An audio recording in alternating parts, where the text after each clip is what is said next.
Ce jeudi 26 janvier 2023, Hôtel Onomo a abrité l'atelier de clôture du projet API au mécanisme de gestion du système de suivi et évaluation du dispositif national de sécurité alimentaire du Mali, mise en œuvre par Sofreco, financé par l'Union européenne. La cérémonie a été présidée sous la haute présidence du ministre commissaire à la sécurité alimentaire, les partenaires techniques et financiers et les acteurs concernés. En presque 4 années d'activité, l'assistance technique mise en œuvre par Sofreco a permis, entre autres, de développer de précieux outils d'aide à la décision, aussi bien dans la surveillance de la vulnérabilité alimentaire que dans la planification et la mise en œuvre de réponses,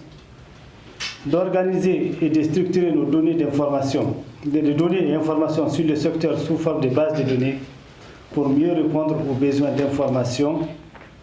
des parties prenantes, de définir une architecture fonctionnelle de planification,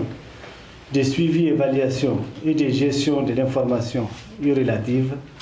de mettre en place une plateforme informatique pour le suivi et évaluation du dispositif national de sécurité alimentaire, permettant l'accès à distance d'informations pertinentes,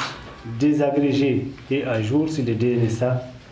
la situation du secteur et les opérations de réponse. D'identifier et de décrire les principaux emplois métiers en lien avec la gestion du système de suivi et évaluation et d'élaborer les fiches de poste relatives. D'élaborer plusieurs outils de gouvernance tels qu'un plan stratégique et plusieurs manuels de gestion, afin de renforcer les capacités de près de 150 cadres et personnel administratif de soutien sur des thématiques diverses, susceptibles de nous permettre d'accroître les capacités et la qualité de nos différentes interventions, notamment à travers ces 3 dimensions de pilotage des actions, de partage d'informations et de redevabilité avec ces précieux outils qui nous faciliteront la tâche. Le dispositif national de sécurité alimentaire DNSA se compose des organes opérationnels, commissariat à la sécurité alimentaire, secrétariat technique et financier, l'Office du produit agricole du Mali, les systèmes d'alerte précoce et de l'Observatoire des marchés agricoles. Les efforts à faire concernent la nécessité pour le CSA et le dispositif national à poursuivre la valorisation des outils de suivi. Également le renforcement des activités de bonne gouvernance par la bonne utilisation des outils et les actions de communication locale.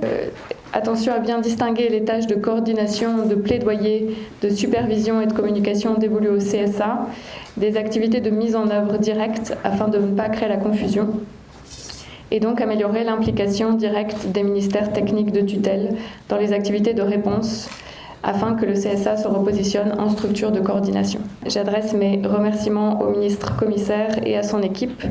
pour ses qualités d'écoute, son engagement, sa clairvoyance, sans lesquelles l'opération n'aurait pu être menée à terme.